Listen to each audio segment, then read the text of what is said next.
Hello, everyone. Very good afternoon. I hope everyone is doing fine.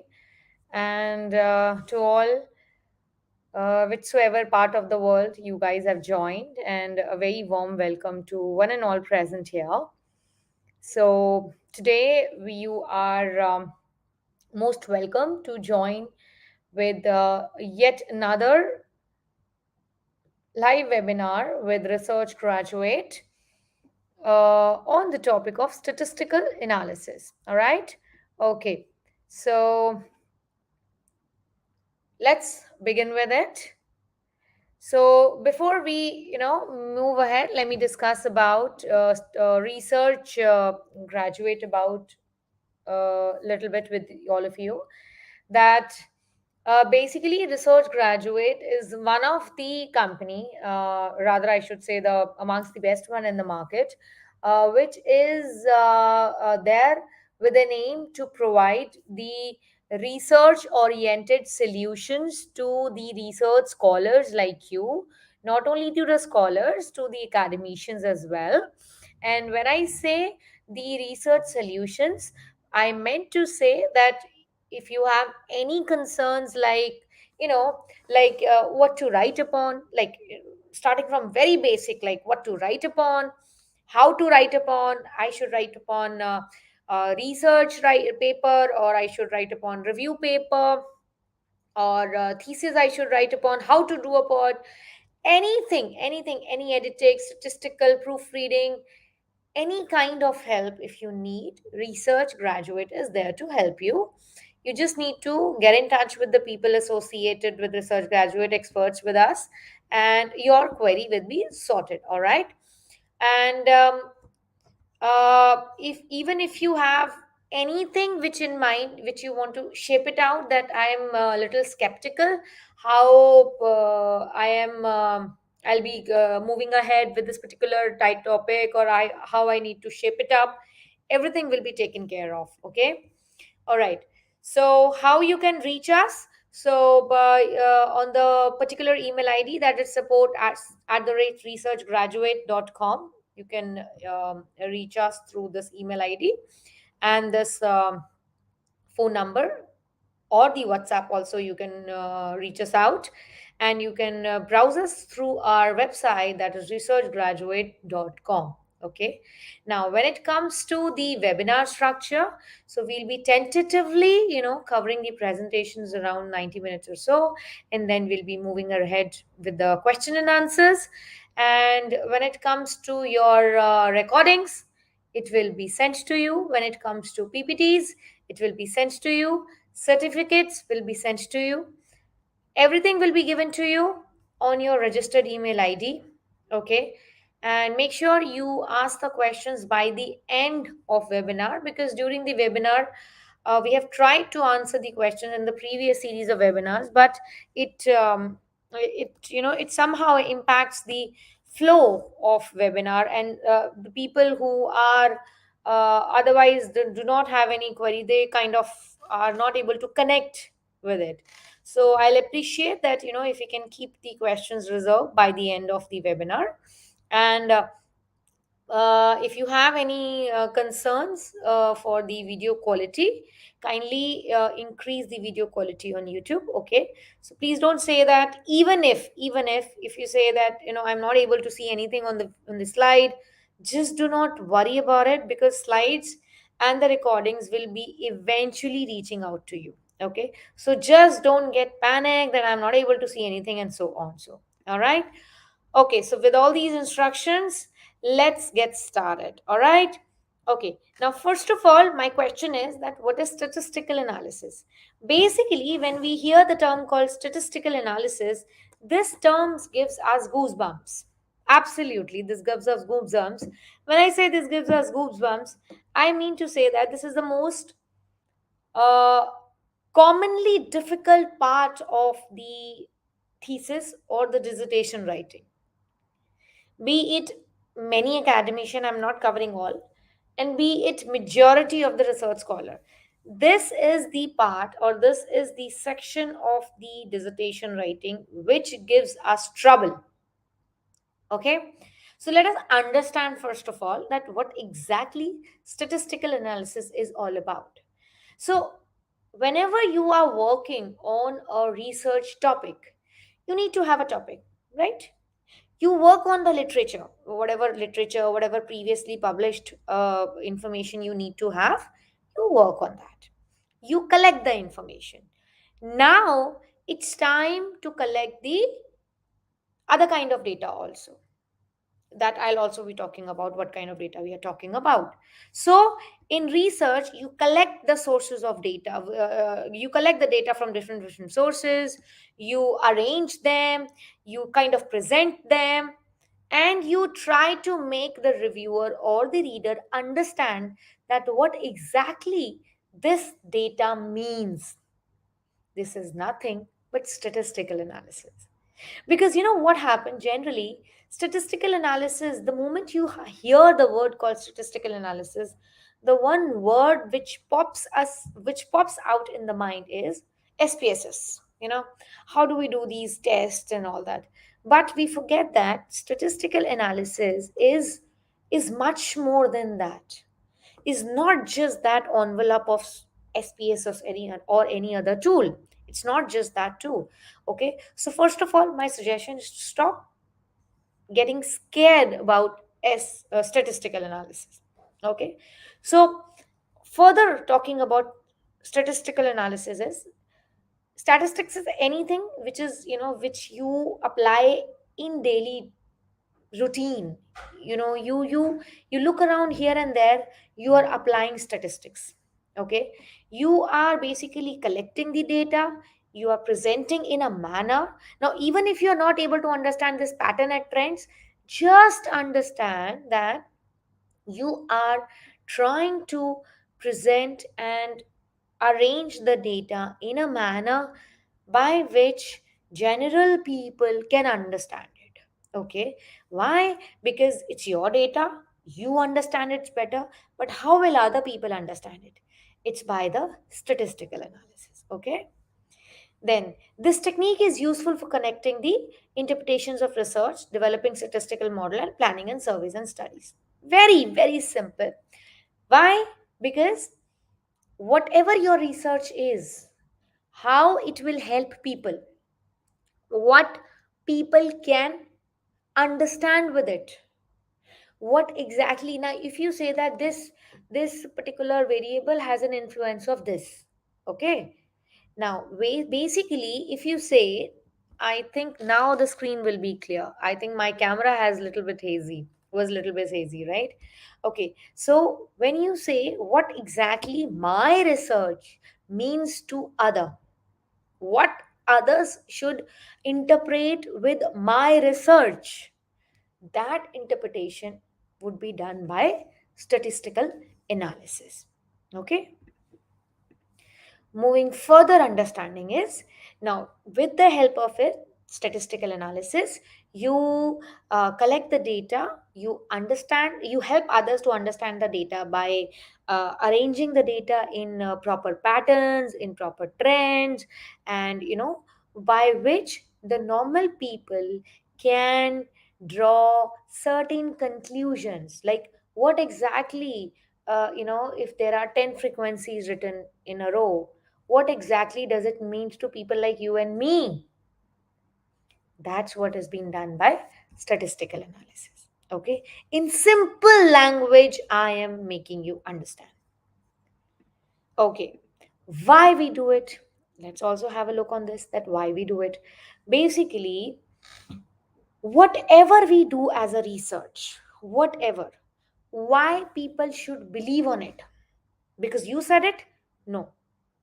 In order to provide a logical reasoning behind it, statistical reason analysis has been done. Okay, even if you are in corporates, it helps you to do, it helps you to prepare certain strategies. Okay, even if you are in your research, it helps you to take certain decisions. See, if it's still hazy, I really can't help it. Reason being, you'll have to work, because I have worked on my camera. It's clear from my end now. Okay, so please improve the quality of your video. Okay, Okay, so why we do it? Because in order to sort out certain problems in our normal lives, because whenever we do our research, we always picks up certain problems. Okay, we always picks up certain issues, like certain literature gap is there, certain problem needs to which has been identified, that needs to be sorted out, certain research questions needs to be answered. So this way we are looking at answering certain questions which can help people by and large. That is why statistical analysis has been done, so that those concrete answers can be figured out. Okay, now let's have a look on the statistical analysis process. Okay, all right. Now, firstly, see, with this webinar, I have tried to make statistical analysis process very simpler one. Okay, I am not. I have.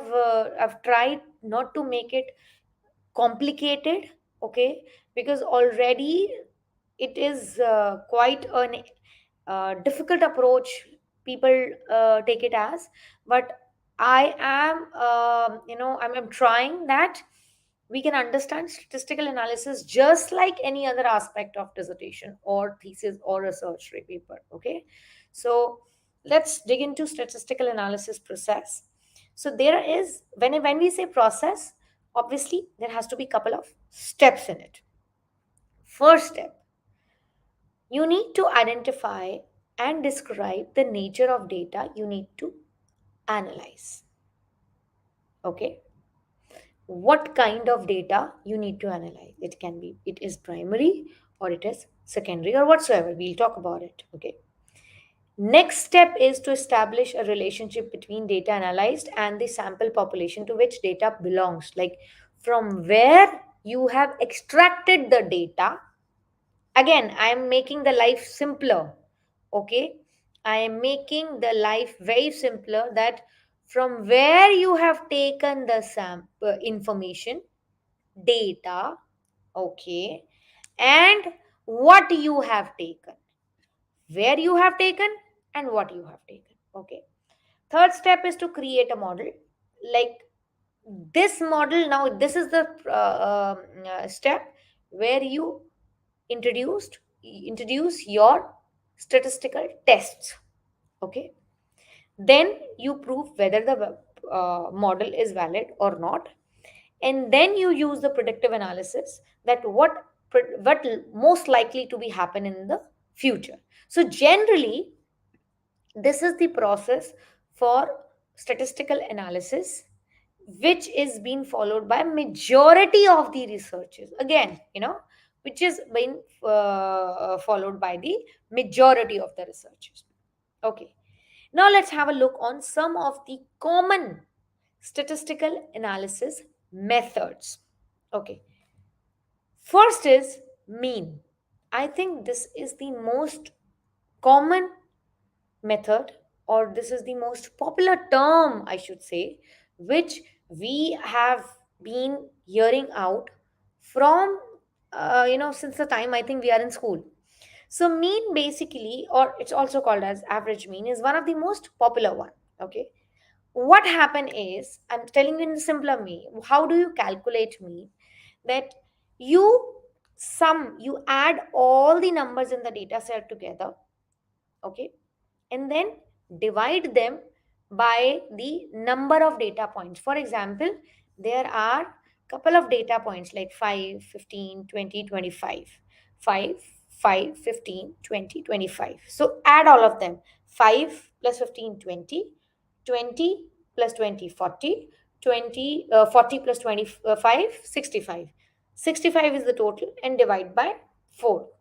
Whatever will be the answer, it will be your mean. Okay, so that is calculate the mean by adding all the data points by the number of data points. Simple. Then that next comes standard deviation. Standard deviation is another very popular one. It, what it is do, it analyze the deviation of different data points from the mean. Okay, basically It tells that how much is your data is spread around the mean is basically your, when it comes, what it you get the mean. Okay, you get the mean value. Standard deviation tells you that how much your data is scattered or spread around the mean value. Okay, this is called your standard deviation. Then comes your regression.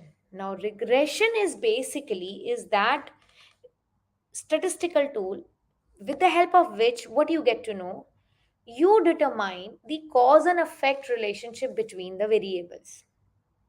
Okay, so if you have two variables in your research, okay, now I'm sure everybody knows the variables in that a variable is that element in your research on which you work upon.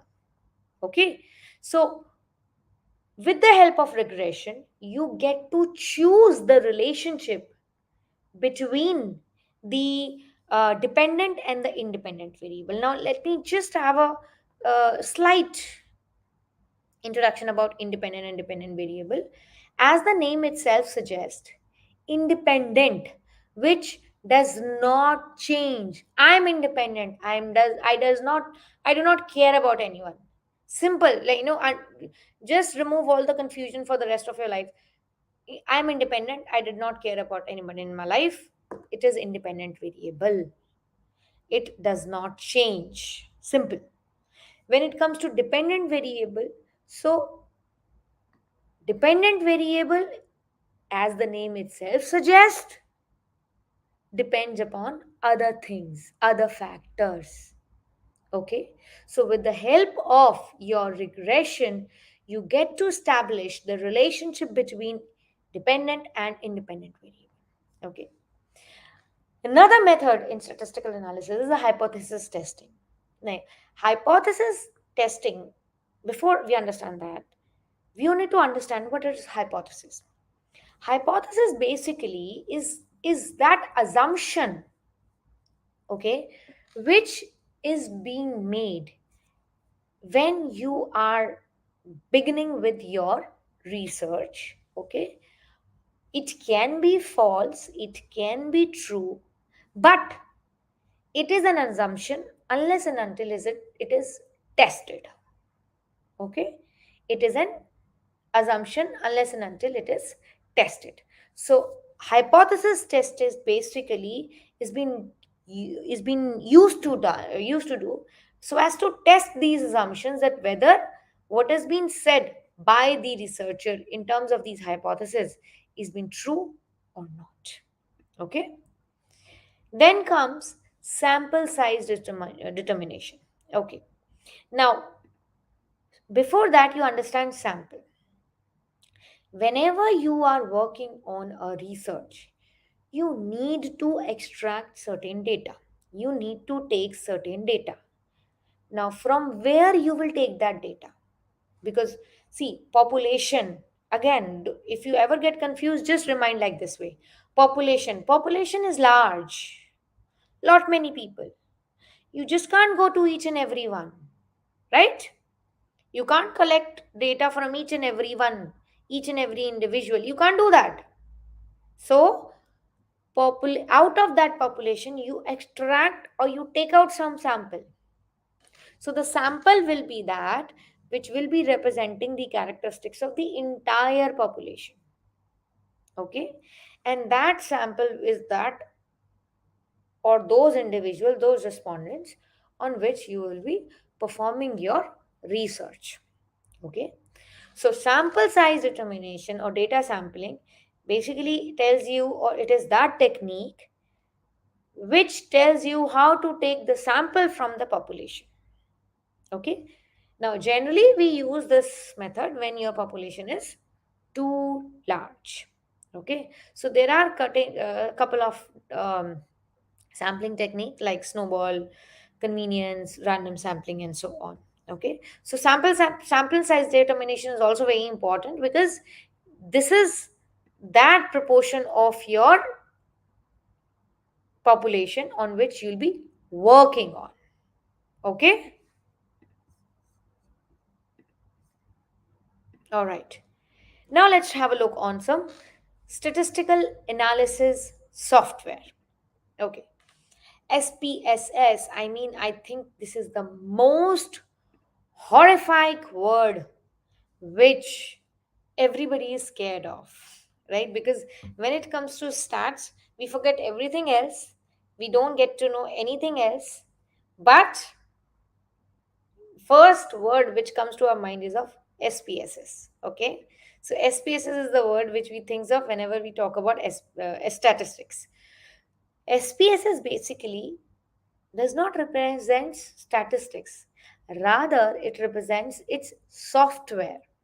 Okay, and it is the most widely used software, and also for all those who are in social sciences, okay, they use SPSS, and particularly the researches which are being performed on understanding human behavior, human attitude, human emotions, perceptions. For them, SPSS is the tool to go for. Okay, with the help of SPSS, basically, SPSS is not difficult at all. Let me tell you very frankly, SPSS is not difficult at all. It tells you on its own. You just need to click, click, click, click, click. Simple. Everything is there displayed in the software itself. It's a self-guiding software. You just need to click, results will be in front of there, with in front of you. So there is nothing to get worried about it. There's nothing to get scared about it, that what will I do? How will I do? No, it's a self-guided automatic analysis has been done. Okay. Then next is Microsoft Excel. And I think this is also another very common or commonly known software. However, many people still prefer Excel over SPSS. Now, I'm not going into that debate which one to go for, SPSS or Excel. I'm not going into that debate. But this also, of it helps you out with a lot of data visualization and simple statistics. You can't expect to go for advanced level of statistics on this. Okay, and many companies, many researchers, I also know many people who still use Excel. Companies also, they go for Excel, and very it is relatively I would not say easy, but people are comfortable using Excel because this is the kind of software which they are using probably from their school days also. Okay, so with each level of advanced understanding, this gets better. Okay, but having said that, I'm not saying that SPSS is difficult.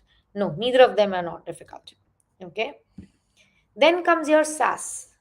Okay. So basically, this is statistical analysis software. It is a cloud based software which is used to perform your statistical analysis. And you do your business. The people who are into business analyst perform job, and they are data scientists, they are researchers, they primarily they use this software. And this kind of software, or this particular software, is to use to understand the data trends, what particularly the data trends is there, what kind of patterns are being there, what kind of statistical modeling can be done. All these is being done with the help of, or preferred to be done with the help of SAS. Okay, then comes your Minitab. See, Minitab is also a statistical package which offers you, a lot of statistical analysis, and it is primarily used to have, or used to drive your decision making. Okay, from large to big, from small to large data set, it can arrange in automatically, and it helps you to ease out your decision making. Okay, so these are the preferred statistical analysis software. However, when it comes to the researcher, primarily they use SPSS and Excel, many of them also. Okay, now we'll have a look on types of statistical analysis. First among that is descriptive analysis. Okay, again, go by the name, because I'm sure many of you must be hearing out of a lot of discussion amongst your peer researcher or among your peer academician, where they are talking lot of jargons and a lot of statistical hard language. Oh, I'm doing inferential analysis. Oh, I'm doing descriptive analysis. And those who are, I would not say unaware, I would say that their hand is little weak in statistical analysis. They think that, oh my god, what kind of statistic they are adopting. Nothing, nothing difficult at all. Okay, just go and understand with the literal meaning of the word what exactly descriptive analysis means. The word is descriptive. So basically, it involves you are collecting the data, you are interpreting the data, you are presenting it in the form of charts and table, okay, rather than drawing conclusions out of it. Okay, so what you are trying to do is with the help of descriptive analysis, you are making the data converted into a easy form of understanding. Okay, with the help of graph, it's easy to understand, okay, which particular day there was a maximum rainfall, which particular day there was a least rainfall, right? So descriptive analysis basically converts the data into its easy form. Now comes inferential analysis. Now when it comes to inferential analysis basically focus on identifying that meaning. What does that mean? What does the relationship between two variable means? If one variable has an impact on another, how will we say it? What two variables have in common? What two variables have an influence on each other? Okay, how two variables are inflecting an influence on on the whole population. So basically we are inferring something, we are drawing out something. Okay, just go by the name of it. Descriptive means describing. When you describe something, it becomes easy. Inferential means inferring. Inferring means drawing out the meaning. That's it. I'm sure now, if next time any two people are talking about inferential or descriptive analysis, you know what they're talking about.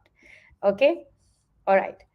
Now, let's have a look on predictive analysis as well.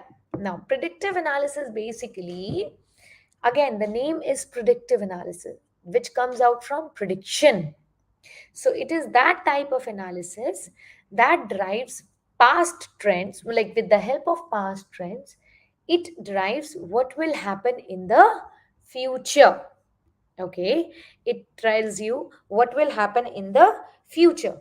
Now if this happens in the past, now all on the basis of that, what will happen in the future? Okay, so this is simple predictive analysis. Okay, now you use data modeling, artificial intelligence in order to analyze the data for predictive analysis. Now, what it calls as exploratory data analysis. So, exploratory data analysis and inferential data analysis, they are relatively same. Okay. However, the difference is that exploratory data analysis, it involves the unknown data in associations, like the relationship between the variable is not previously known. Okay. In inferential analysis, it is known. That's the only difference. Now, when in inferential analysis, it is already known. So, what is the impact of that relationship? That has been understood. In exploratory analysis, firstly, that association has been identified. Okay. And then what impact it has or what influence it has. Okay. Then it comes causal analysis. Now, I am sure the word again itself says a lot. Basically, this kind of statistical analysis, it focuses on that what kind of cause and effect relationship is there. If I make you understand in simple language, that if something is happening, what is its effect on the other variable? Okay, like if any corporate is saying that if I'm trying to increase the price of my product, so pricing is the variable, what will be its impact on the sales? So another variable is sales. So that's why if there is an increase in the pricing, then what is the impact on sales? That you understand, or this kind of association or this kind of analysis, when you do that, you are doing with the help of causal analysis. Okay, all right. Now let's have a look on understanding what is hypothesis. Now I'm sure hypothesis is something which many of you know. Now I would like to ask you, anybody can tell me what is hypothesis? See, I'm just asking what is hypothesis. Don't go into null and alternate and any other stories around that. Just tell me what is an hypothesis.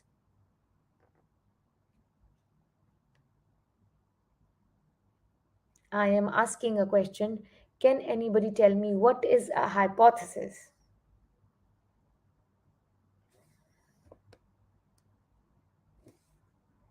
Okay, so am I only supposed to talk? Yeah, a tentative assumption. Yes, yes, yes. Yes, yes, yes. Ideas that are to be tested. Okay, it is a prediction. We will say, Mr. Abel, that is assumption, not prediction. Assumption. Right, right, right. Absolutely right. So basically, when we talk about a hypothesis, yes, like I said, it states your prediction, which is basically is on the basis of your assumption. Okay. Now, how do you derive this assumption? What you have stated as your research question. Okay, because when you start writing your research journey or thesis or paper, you begin with a research question, right? So on the basis of your research question, your entire research is being planned. Okay, similarly your hypothesis as well. So basically these are those prediction based assumptions which needs to be tested, and you may write several hypotheses. Okay, however, the ideal number goes like 3. Okay, when it comes to a thesis of 150, 60, 70 pages, ideal number is 3. Okay, now what does hypothesis do? Hypothesis basically just propose the relationship. It does not prove the relationship. Because why I'm saying it does not prove, because hypothesis still it's an assumption. It is true or not, it is yet to be tested. Okay, so whether the relationship which is being discussed and proposed by the hypothesis is true or not, it is under consideration. Okay, it is yet to be discussed and tested. So that's why we say that whenever we talk about hypothesis, it is that assumption which is yet to be tested. Okay, okay. Now when we talk about the relationship between two or more variables, so I discussed already about independent and dependent variables, so we have discussed about it. Now, let's have a look on the example of the hypothesis. Now, daily exposure to the sun leads to increased level of happiness. All right? This is an example of a hypothesis.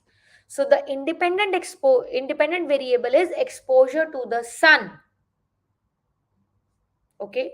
The dependent variable is the level of happiness, because your level of happiness is being decided by how long you are exposed to the sun. Am I right? Okay, how long you are exposed to the sun, that's what will decide your level of happiness. That's why your level of happiness is dependent on something, and that something is independent variable. Like, I'll give you a very layman example. When we used to be kids, our happiness, again, level of happiness used to be depends on the amount of pocket money we used to get from our parents, right? So our pocket money was independent, but our happiness was majorly dependent on that. So our happiness was dependent variable, and the pocket money was independent variable. Okay, so I hope this is clear to you all. Okay, now how you develop a hypothesis. First question, ask a question. Writing a hypothesis always belongs with a research question that I told you. Whenever you begin your research, it always begins with a research question, something which you want to answer. Okay, something which you want to have answer for. Okay, and for that you are looking for some of the answers. Okay, make sure that these research questions needs to be very specific, very focused, very reasonable. Okay, like for example, I've taken a research question example. Okay, do students who attend more lectures get better exam results? Now I'm sure all those teachers who are there in the webinar will say, of course they do, right? But nevertheless, so the question is, do students who attend more lectures, they get better exam results? Now, step 2, do some preliminary research. So your initial answer to the question should be based on what is already known to the topic, your literature, your previous studies. Okay, so at this stage, what you are trying to do is you are trying to develop a conceptual framework which you have understood from what you have studied till now. Okay, so first your questions, then your preliminary research. Okay, all right. Then comes your formulate your hypothesis. Now, at this point in time, you have certain idea that what exactly you are expecting to find. Okay, that whatever you have gone through, whatever you have studied, previous models, previous theories, so a kind of predictive answer you get, that yes, probably, or attending more lecture leads to better exam results. This is something which you have understood with your preliminary research. Okay, all right.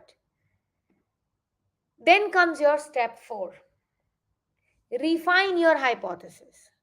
Now you need to make sure that whatever hypothesis you are coming up with, they need to be specific, they can be tested, because you are supposed, or you will be testing your hypothesis later on. Okay, so basically your hypothesis should have firstly the variables. Okay, the variables which you are trying to study, or which needs to be considered under the study, that needs to be present in the hypothesis. Then on whatever group, like whatever like you, if here you are talking about the students, so whatever group you are trying to, or whatever population you are trying to conduct your study on, that should be reflected in the hypothesis plus whatever is the predictive outcome, that should be you know there in the hypothesis. Now then comes phrasing your hypothesis, which we can do it in three ways. So to identify the variables, you can write a sample prediction and if then in that particular form. So the first part of the sentence states the independent variable and the second part talks about the dependent variable. So if a first year student starts attending more lectures, then their exam scores will improve. Okay, so here they are talking about independent, here they are talking about dependent. Attending more lectures, exam scores. Okay, in academic research, basically when you talk about the research which researchers and exactly, Mr. Zusat, exactly. So that's what we have discussed here. And if you are talking about the academic research which all of us we are doing, so here hypotheses are most commonly phrased in terms of what we say correlation or effects. So here we are, what we are doing is we are trying to directly state the relationship or the predicted relationship between the variables. Okay, for example, the number of lectures attended by the first year students has a positive effect on their exam scores. Now this is called as alternate hypothesis. Okay, and if I say the number of lectures attended by first year student does not have a positive or has or whenever there is a not coming in a hypothesis, that's called as null hypothesis. Okay, now if you are comparing two groups, if you have two population samples in your consideration in your research, so the hypothesis can state what difference you are expecting. What is the difference you are expecting? Like first year students who attend most lectures will have a better exam scores than those who attend few lectures. So here we are attending two groups. First, those who attend lectures, or those who attend most lectures, and second, those who attend less lectures. Okay, so these are few ways in which you can actually formulate or you can develop your hypothesis. All right, now what we were talking about, a null hypothesis. If your research is involving a statistical hypothesis testing, then you will have to write a null hypothesis. And then please make sure whenever you are writing a null hypothesis in your research, while writing your research, please make sure that when you are writing, that we accept the alternate hypothesis. So you also you can say that you thereby we reject the null hypothesis. So please mention this acceptance or rejection of the hypothesis. Okay, please, those who are not able to see the screen, kindly increase your YouTube quality. Okay, please, because I hope a majority of people are able to see it. Those who are not, please increase the YouTube quality. So when it comes to null hypothesis, it is written as H naught, and when it comes to writing alternate hypothesis, it is written as HA or H1. So let's have an example of both. H naught is written as the number of lectures attended by first year students has no effect on their final exam score. So no effect. The word no is the key. That's null hypothesis. When we say the number of lectures attended by first students have a positive effect on their final exams, goes without saying it's an alternate hypothesis. So it's very, very clear to understand that whenever we are writing null hypothesis or alternate hypothesis, so please make sure while writing the results, accepting or rejecting should be mentioned. Okay. Okay. Now it's time to talk about developing a research design. Okay. Now, what exactly is a research design? Now, again, the name itself suggests research design. Research and its design. How are you designing your research? What are the different components of your research? How are you progressing with your research? What are you going to do in your research? What are the different tools and techniques you are going to use? How are you going to answer your research questions? What ways you will employ to answer your research questions? Everything that comes under research design. Okay? Now, when you talk about developing a research design, how can you do that? Now, step one is establish priorities for research design. Now, in that, basically, when you are a researcher, you need to know that what kind of research you are doing. Okay, your research may not be similar which your colleagues one. Okay, so you and she or he cannot have a same research design. You need to understand what you are looking at, what he or she is looking at. So you are looking at multi methods, or one or qualitative research design, or quantitative, or so you are having one method of data collection or multiple data method collection of data method of data collection, and so on. So you need to first understand that what are my research priorities. Okay, then while deciding your research priorities, you need to see whether you are going for experimental research. Okay, experimental research in which you need to have some experimentation.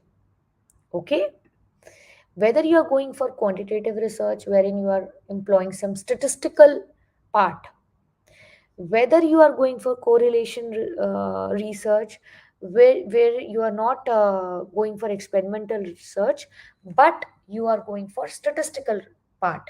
Okay, so you need to decide. And there are a couple of questions also which you need to consider. Firstly, how much time you have to gather the data and complete the write-up. See, many of you are busy doing your work or teaching, or there are a couple of assignments you have taken while doing your PhD also. So you do not have actually the time to data collection. And a researcher, in my opinion, needs to be practical enough that in whatsoever research design you are trying to get into, please make sure that you need to devote time for that and you have the time. Okay, so make sure that you have enough time. And will you be able to collect the necessary information by interviewing specific person, or if you visit any specific location, will you be able to collect all the information there only? Do you already have some information about or in-depth understanding and knowledge about statistical analysis or data collection technique? If I need to test the hypothesis or not, do I know about it or not?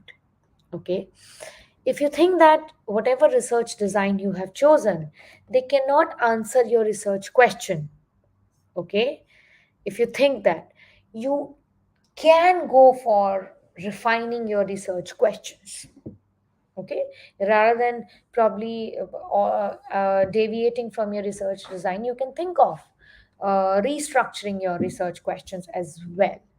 Okay, all right, then comes your step two, that is what kind of data you will be needing. So basically, whenever you are doing a research, you need to have two kind of data. First category is primary and secondary. So primary data, which the researcher himself or herself collect, that's the layman understanding which we all needs to have. Then secondary data, which is already in the published form. Okay. Then qualitative data, which is in non-numerical form, somebody's opinion, somebody's behavioral aspects. Okay, quantitative data, which is in the form of the numbers. Okay, that can be easily quantified, like if you are measuring somebody's attitude, so you're going for a Likert scale, strongly agree, agree, and all that. Okay, so you need to decide that what kind of data you need to have in order to go for your particular research.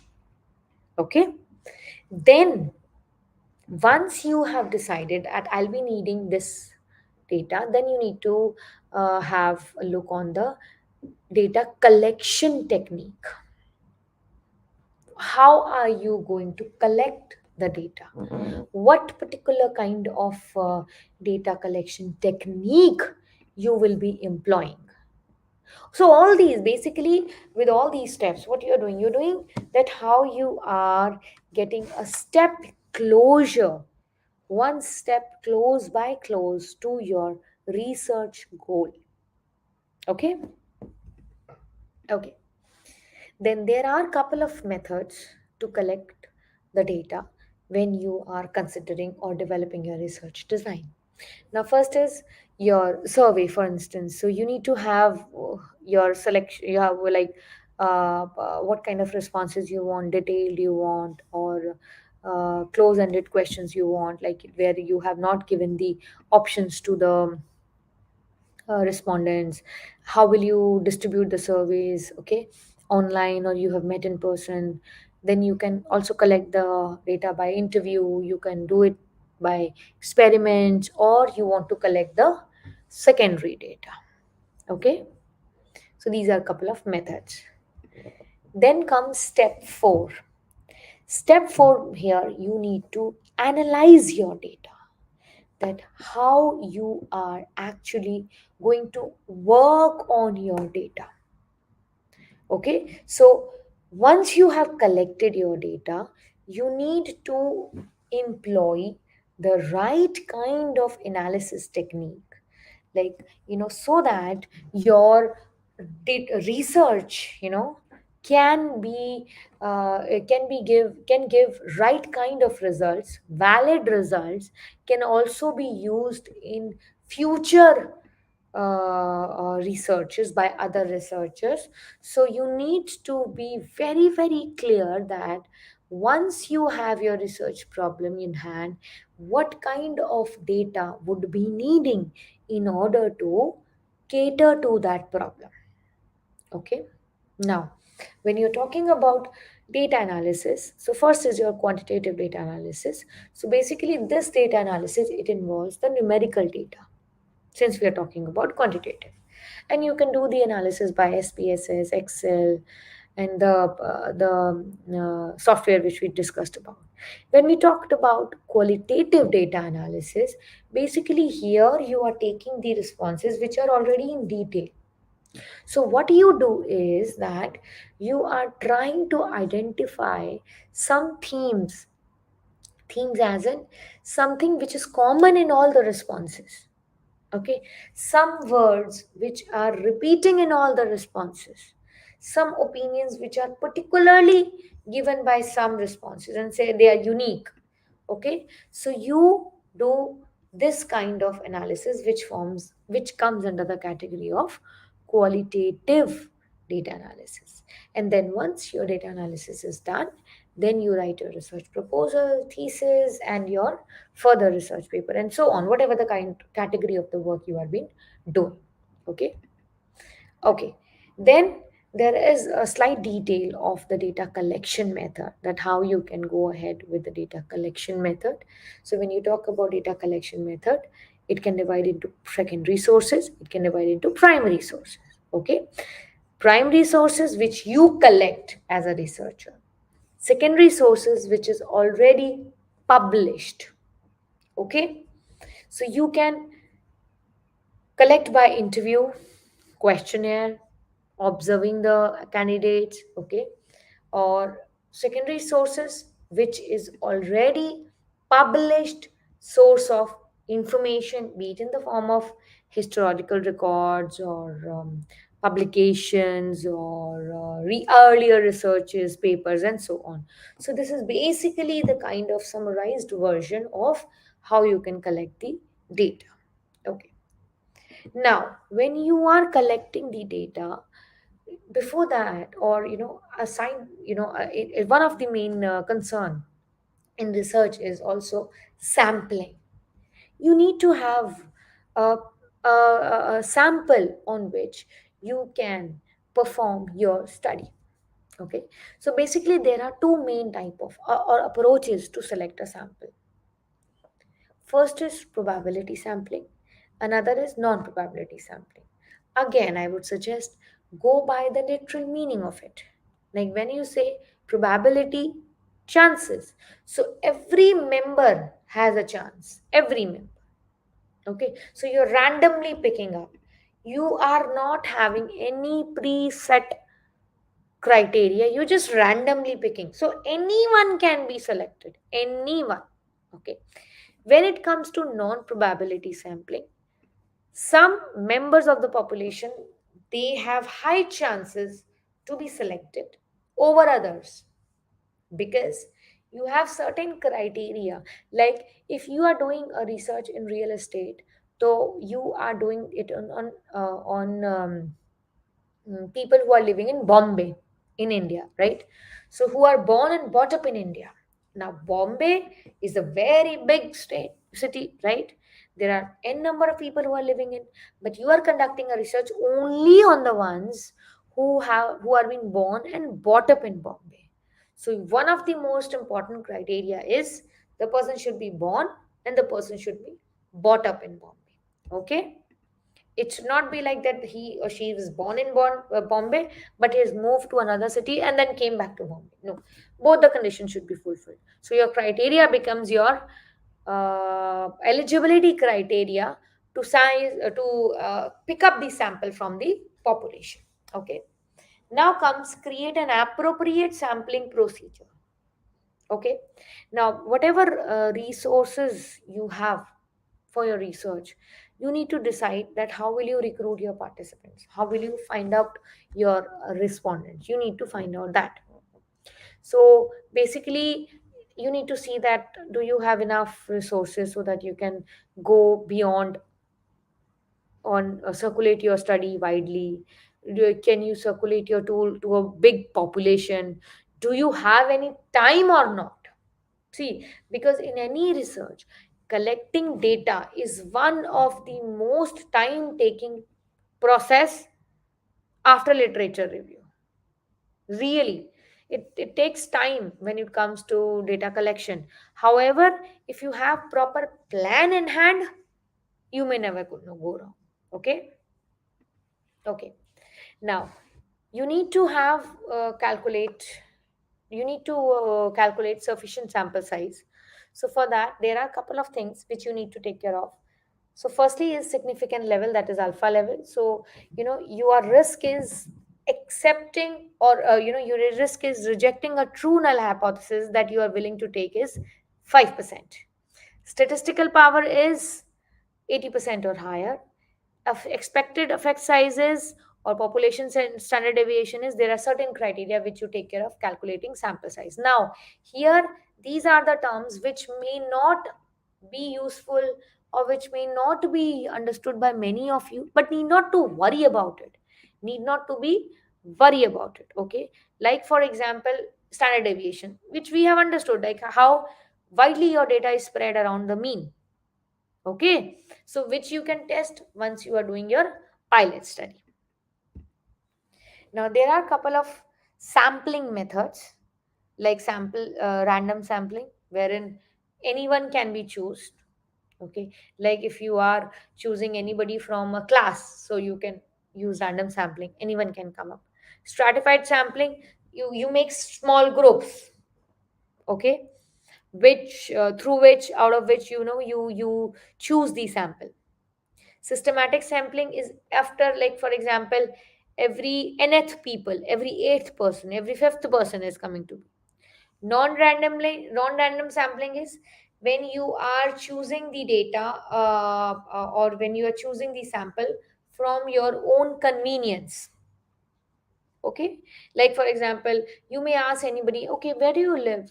Okay, I live nearby. You live nearby to me? Okay, I'll come and talk to you. I need to take your interview for my research. That can happen. Okay, then recapture is that collecting a data from one location at different point in time. So today you have collect the data, tomorrow also you'll collect the data from the same place, but different time. Okay. Okay. Now there are a couple of more aspects, like for example, another one is measure of central tendency. Now, what is measure of central tendency? Basically, these are couple of values which represents your data sets. Okay. Now, your mean, median, and mode. In very simple term, I'll explain you. Mean is add all the numbers, divide by the number, divide by the amount of numbers. How many data sets are there? Median, you arrange all the numbers and whatever comes in the middle, that's your median. Mode is the most commonly occurring number, like 2, 5, 2, 7, 2, 8, 2, 9. So 2 is the most commonly occurring number, that is 2 is your mode.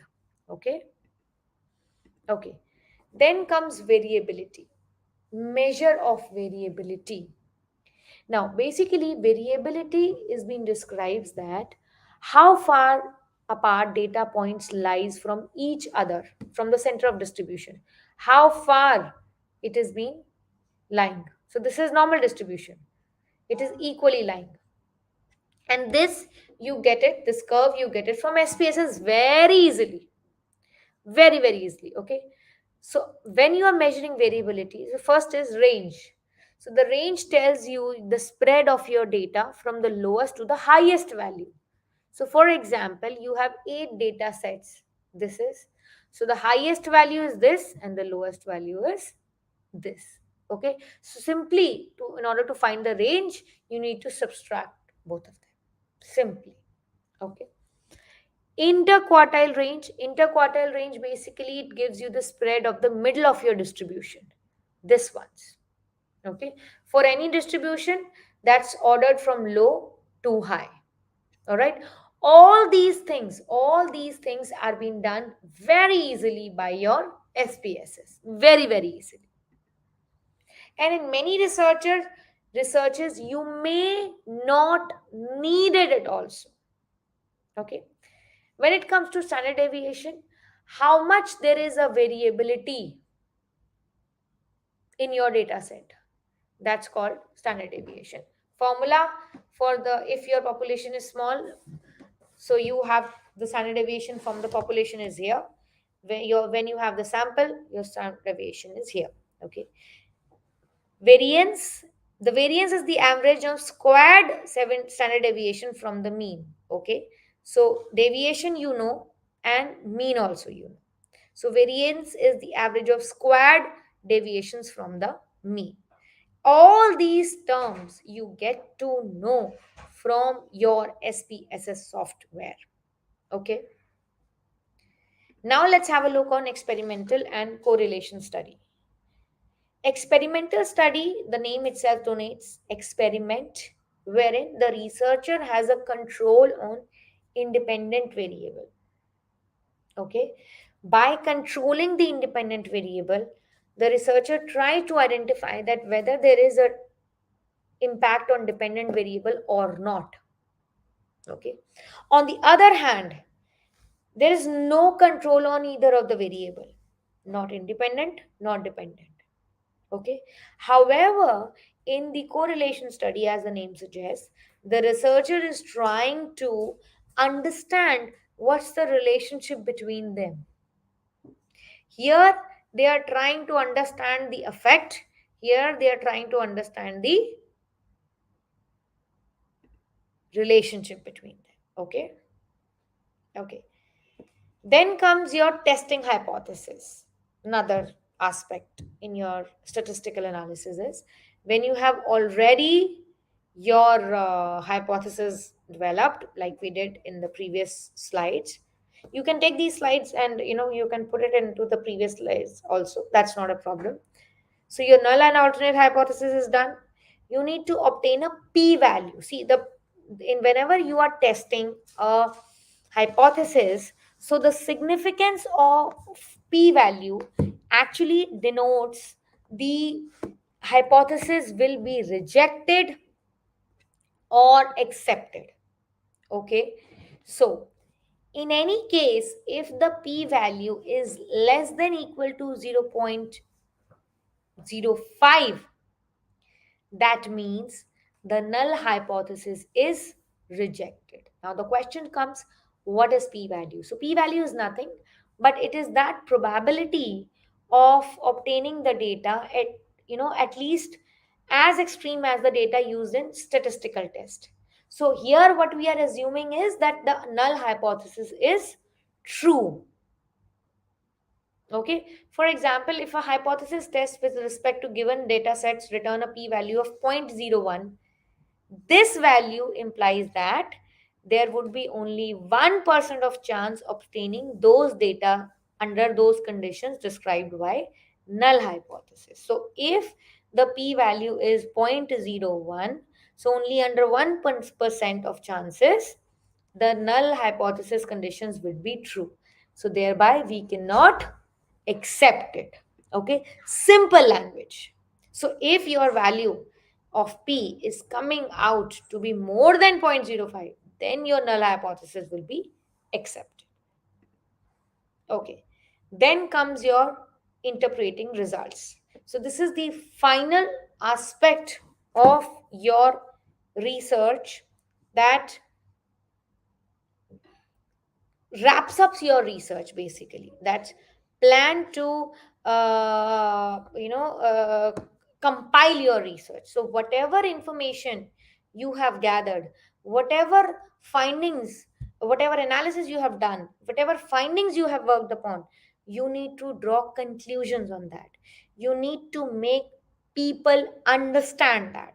You need to develop recommendation that what other people in the future can work on.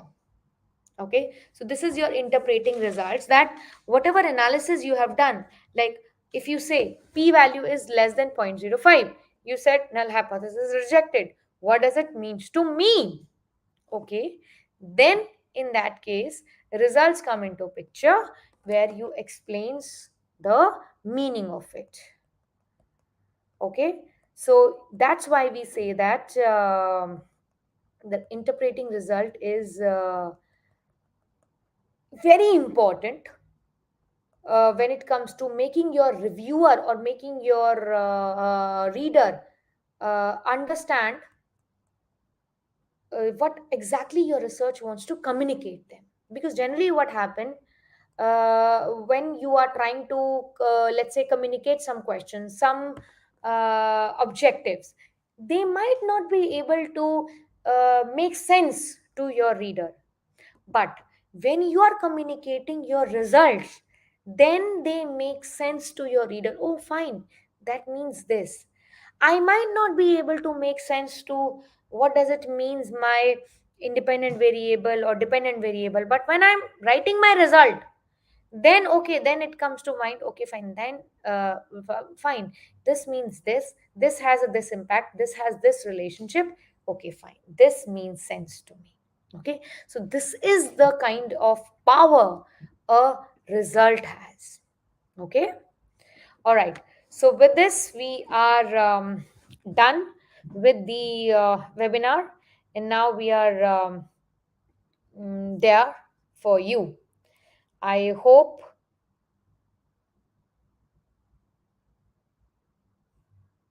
it's a clear for you. I hope there is a net problem from my end as well.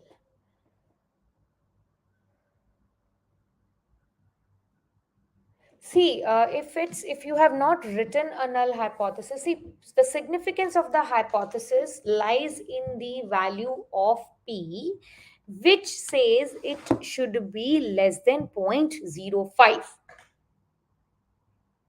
Okay.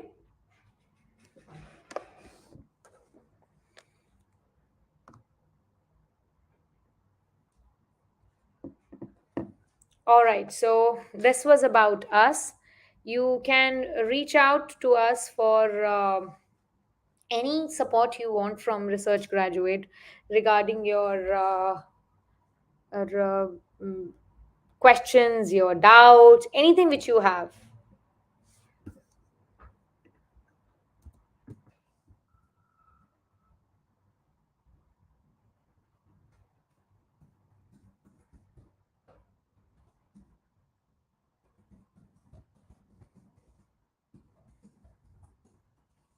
Please feel free to reach out the research graduate on the said email ID and the. See, when you talk about the p value, it is the probability which you uh, it is the probability value wherein in just for the researchers who gets confused in explaining the aspect of p value, just understand is this, that if it is less than or equals to 0.05, okay, then only we can accept our alternate hypothesis. It means that whatever we have explained in our null hypothesis, the chances of happening is that in that situations are very very low. That's why we can't accept it. Okay, depends upon what kind of data you are talking about. Whosoever is the witness is basically whosoever, what kind of research questions you are having. Just by telling that I'm taking Likert scale. Purposive sampling, basically, when you talk about we are doing purposive sampling, here when you are talking about we are basically, you are doing it by your own judgment. Okay, you are basically making use your own judgment while choosing the sample, your own conscious. Okay, then, so that is purposive sampling.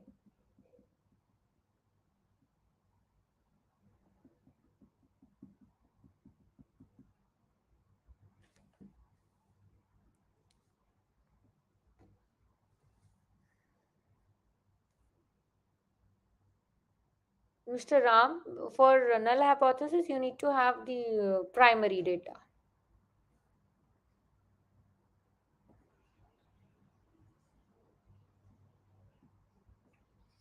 Yeah. Okay. You need to have the primary data.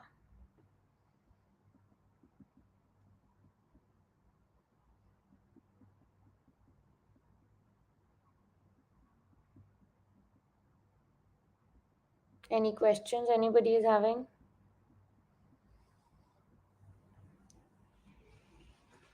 For okay, I missed one question. For liquid five scale, firstly, I need to have a look on your research questions and all. However, you can go for a correlation. You can go for a correlation. You can use a t-test. You can go for a t-test also. Multiple regression model you can develop. Multiple regression model. Yeah. So you can go for correlation. Mr. Das, multiple regression. Yes. See, it depends upon when we are talking about SPSS, it depends upon which, if somebody is using MacBook, so in that case, like I'm using MacBook, so I can't have a pirated version of SPSS. Although there are various open versions of SPSS are available, but depends upon what is your machine on which you are going to run your software. See, Mr. Witness, you are saying. See, if you run, if you're using this Likert scale correlation, you can go for t-test. You can go for correlation. Is very simple. It's okay, no problem. Nothing confusing in that. Very very simple. SPSS will tell you. Very very different. Very very easy. Yeah. See, factor analysis basically is used to describe that what is the variability amongst different correlated variables. Okay, so this is called as factor analysis. That what is the kind of variations which is available or which is there in different variables. Okay, Cronbach alpha we use to test the reliability of our test consistency. We used to test the reliability. If you are, let's say you are developing any questionnaire on yourself, okay, so you need to go for Conback Alpha to choose the to test the reliability of it. Okay. Yeah. See, when you talk about choosing a sample size, so basically for a qualitative study, a sample size need not to be a larger one. Okay, you need to look for the margin of error, which is 95% or so. You need to, which is 5%. Your confidence intervals is 95%, and you need to go for certain formulas which are there. I'll share it with the team, and they'll email it, and with the help of that you can calculate. However, when you talk about what are the factors, so which kind of study you have, qualitative or quantitative. In quantitative you may have larger sample size, and you need to look for the standard deviation also. Somebody asked the snowball sampling. Snowball sampling is, let's say for example, okay fine, I'm conducting a research, if you know anybody, refer to them. My tool, refer to them, they tell them to answer it, so you are reaching people out like this. Okay, so these there are mm, SPSS pirated versions which are available online, and they are free of course. Yes, Mr. Bello, yes, Mr. Bello, absolutely right.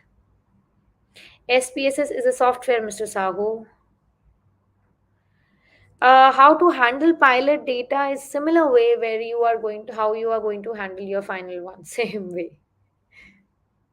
See, consumer behavior is be a quantitative, and see, in when you are trying to understand, you see, you need to understand, when you're trying to understand intentions, you can go for factor analysis in consumer behavior. When you are trying to understand attitude, you can simply go for correlation.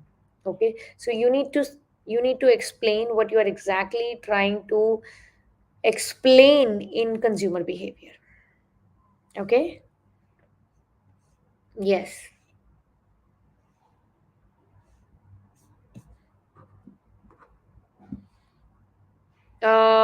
Any other particular webinar on SPSS will definitely will let you know. Will definitely let you know. Thank you so much. Thank you so much. Thank you so much. Thank you so much.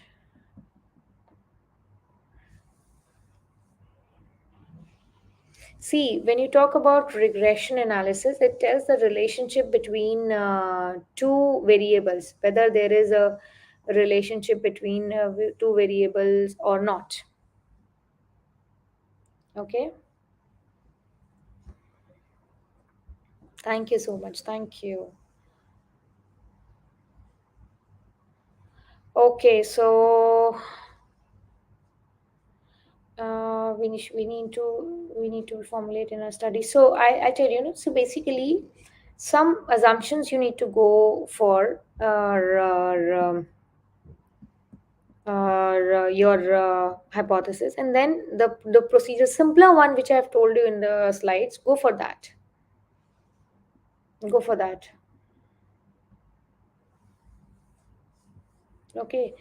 See, basically, for normal distribution, for normality of the distribution, you can easily go for, the Smirnoff test. You can go for with the SPSS. It will tell you on its own. Yeah. This is the most widely used test for it. Smirnoff test. It is most widely used. We will be planning a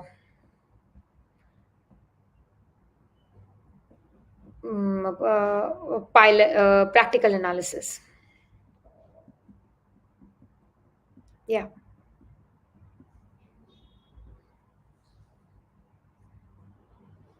Yeah. See, basically, when you are trying for sample size for, if you have certain groups, so 12 per group, let's say, for example, if you are a final, if you need to reach out the final number to be 700, so you can go for a sample of 50-55 you can go for.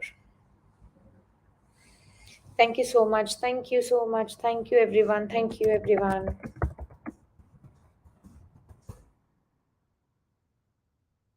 Thank you, everyone. Thank you.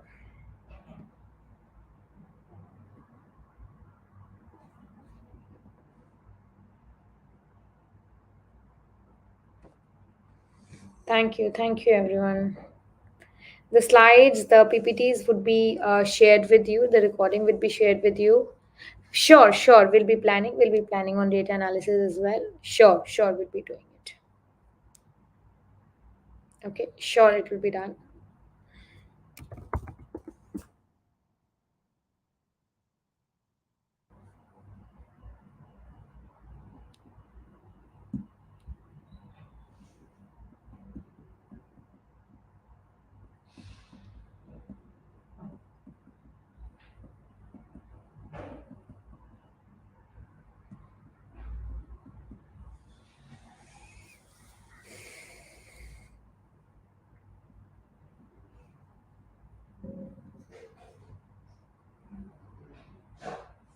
Mr. Azaz, it's you yourself is telling you statistical technique only. Thank you so much. Thank you so much. Thank you. Thank you so much. Yeah, thank you. You can go for Pearson correlation, Kendall rank, you can.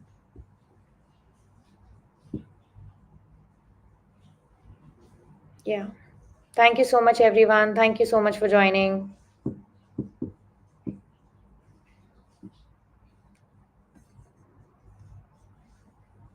Thank you, everyone. Thank you so much.